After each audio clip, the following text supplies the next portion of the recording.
देखिए यहाँ पर हमने इनपुट स्टेज के तौर पर दो ट्रांजिस्टर यहाँ पर ड्रॉ किए हैं और दोनों ही ट्रांजिस्टर यहाँ पर A1015 यानी PNP ट्रांजिस्टर होंगे। तो जैसा कि आप जानते हैं कि यहाँ पर हम दोनों ट्रांजिस्टरों के एमीटरों को आपस में कॉमन कर यहाँ पर 0.7 वोल्ट पॉजिटिव में लाते हैं। यदि हम यहाँ पर NPN ट्रांजिस्टर लगाते तो हम यहाँ पर यानी इन दोनों ट्रांजिस्टरों के एमीटर पर नेगेटिव में वोल्टेज लाते हैं। तो फिलहाल में यहाँ पर PNP की इनपुट स्टेज हम यहाँ पर लगाने वाले हैं, तो हम यहाँ पर पॉजिटिव में 0.7 वोल्ट इन दोनों ट्रांजिस्टरों के एमीटर पर लाएंगे।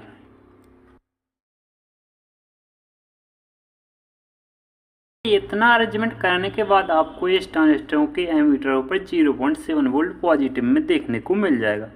तो यहाँ पर आप देख सकते हैं कि यहाँ पर एक 15 के रेजिस्टेंस और एक डाइकोड, एक यहाँ पर 560 ओम की रेजिस्टेंस यहाँ पर लगाई गई है। और यहाँ पर एक वोल्टेज की स्टेबिलिटी के लिए यहाँ पर 47 माइक्रोफैराड का कैपेसिटर भी लगाया गया है। तो देखिए इस प्रकार से यहाँ पर पॉजिटिव वोल्टेज यहाँ पर 0.7 वोल्ट देखने को मिल जाएंगे। इस ट्रांजिस्टर के यानी जो हमारा इनपुट स्टेज का ट्रांजिस्टर है, इसके कलेक्टर को हमने 680 ओम की रेजिस्टेंस के साथ माइनस सप्लाई से जोड़ा है। और ये जो आप यहाँ पर डिफरेंशियल स्टेज का ट्रांजिस्टर दिख रहे हैं, इसके कलेक्टर को हमने रेजिस्टेंस के साथ माइनस सप्लाई से जोड़ा है। तो देखिए यदि आप चाहें तो यहाँ पर डायरेक्टली इसे भी जोड़ सकते हैं, या फिर आप चाहें तो यहाँ पर 33 ओम या फिर 22 या फिर 47 ओम की रेजिस्टेंस भी लगा सकते हैं। ये रेजिस्टेंस इसलिए लगाई गई है क्योंकि यदि हम डायरेक्टली जोड़ते हैं तो इस ट्रांजिस्टर के यहाँ पर ख़राब होने के चांसेस ज़्यादा रहते हैं। अदरवाइज ख़राब नहीं होता, केवल चांसेस रहते हैं। तो चांसेस को कम करने के लिए हम यहाँ पर एक 330 ओम की रेजिस्टेंस लगा देते हैं, जिससे कि यहाँ पर बहुत ही कम ही करंट आपको देखने को मिलता है। जैसा कि आप जानते हैं कि जब हम जिस पॉइंट यानी जिस ट्रांजिस्टर की बेस पर हम इनपुट देते हैं, उस ट्रांजिस्टर की बेस को हमें एक रेजिस्टेंस के साथ ग्राउंड के साथ भी कनेक्ट करना होता है। और इस रेजिस्टेंस को यानी यदि आप ये रेजिस्टेंस नहीं लगाएंगे, ये 22 की रेजिस्टेंस जो आप यहाँ पर देख रहे हैं, तो आपका ये एम्पलीफायर यहाँ पर काम नहीं करेगा, क्योंकि इस ट्रांजिस्टर को कंडक्ट करने के लिए कुछ वोल्टेज की आवश्यकता होती है। और हम यहाँ पर ये रेजिस्टेंस लगा देते हैं तो इस ट्रांजिस्टर की बेस पर वोल्टेज देखने को मिल जाते हैं, जिससे कि ये ट्रांजिस्टर हमारा यहाँ पर कंडक्ट करने लगता है। तो देखिए क्या होता है कि यदि हम डायरेक्टली यहाँ पर इनपुट देते हैं तो ये जो वोल्टेज आप ग्राउंड के साथ यहाँ पर वोल्टेज यानी इस ट्रांजिस्टर की बेस पर जो भी वोल्टेज होंगे वो हमें इस साइड भी देखने को मिल जाएंगे, जो कि हमारे यहाँ पर ब्लूटूथ मॉड्यूल वगैरह को ख़राब कर सकते हैं। इसीलिए हम यहाँ पर एक कैपेसिटर लगा देते हैं। तो देखिए यहाँ पर कैपेसिटर लगाने के बाद आप यहाँ पर वो अपनी ऑडियो इन कर सकते हो। यहाँ पर ऑडियो इन तो आप यहाँ पर इनपुट कैपेसिटर देख रहे हैं, इसकी वैल्यू की बात करें तो आप यहाँ पर 0.47 से 4.7 माइक्रोफैराड का यहाँ पर कैपेसिटर लगा सकते हैं। मैंने 4.7 माइक्रोफैराड लिख भी दिया है, यानी जो इनपुट कैपेसिटर यहाँ पर ये आप देख रहे हैं, ये यहाँ पर 4.7 माइक्रोफैराड का कैपेसिटर लगा हुआ है। वोल्टेज की बात करें तो आप यहाँ पर 50 वोल्ट या फिर इससे कम वोल्टेज का कैपेसिटर यदि आपको मिल जाता है तो आप वो कैपेसिटर भी यहाँ पर लगा सकते हैं। अदरवाइज यदि आप 1 माइक्रोफैराड का यहाँ पर कैपेसिटर लगाना चाहते हैं तो वो भी आप यहाँ पर इजीली लगा सकते हैं। तो देखिए यहाँ पर हमारी इनपुट स्टेज लगभग कंप्लीट हुई। अब जो भी आप यहाँ पर इनपुट देंगे वो यानी जो भी आप यहाँ पर ऑडियो इन करेंगे वो उसका आउटपुट आपको इस ट्रांजिस्टर की कलेक्टर से देखने को मिल जाएगा। वो इस पॉइंट से यहाँ पर आउटपुट देखने को मिल जाएगा।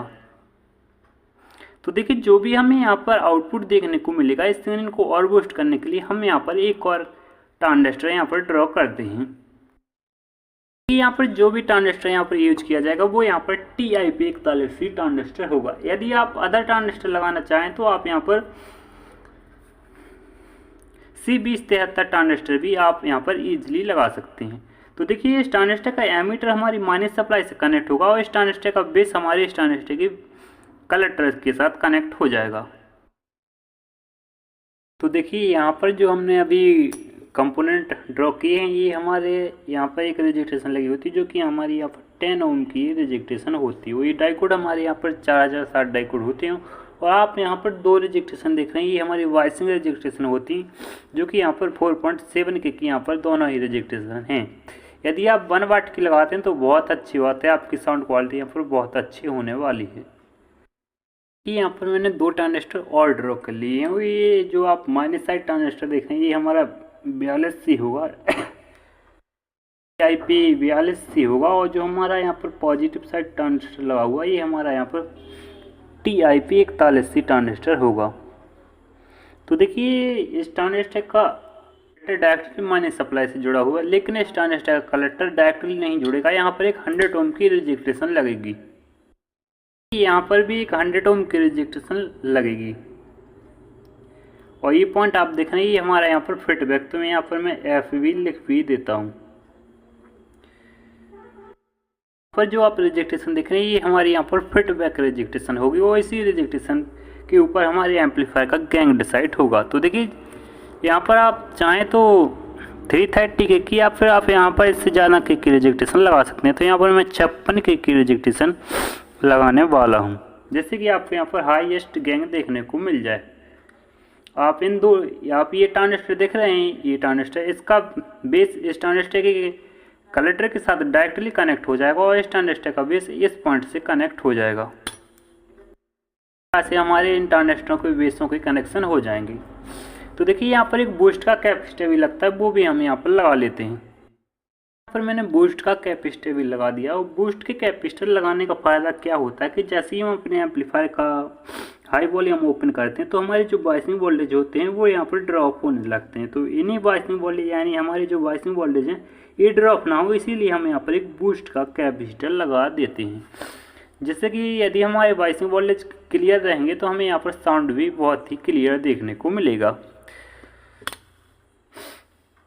तो देखिए अभी तक हमने जो सर्किट ड्रॉ किया है, ये हमारा ड्राइवर स्टेज कंप्लीट हो चुकी है। अब हमें इसमें आउटपुट स्टेज भी लगानी होगी, जिससे कि हमें यहाँ पर करीब 150 या फिर इससे ज़्यादा वाट की आउटपुट देखने को मिल जाए। पर आउटपुट स्टेज हमारी लग चुकी है, और यहाँ पर जो ट्रांजिस्टर यूज की गई है, हमारे यहाँ पर 1943 दोनों ही ट्रांजिस्टर PNP ट्रांजिस्टर यूज की गई। और जो भी हमें यहाँ पर आउटपुट देखने को मिलेगा वो हमें यहाँ पर देखने को मिल जाएगा, और यहाँ पर हमारा स्पीकर कनेक्ट हो जाएगा। तो देखिए स्पीकर कुछ इस प्रकार से हमारे यहाँ पर कनेक्ट हो जाएगा, और यहाँ पर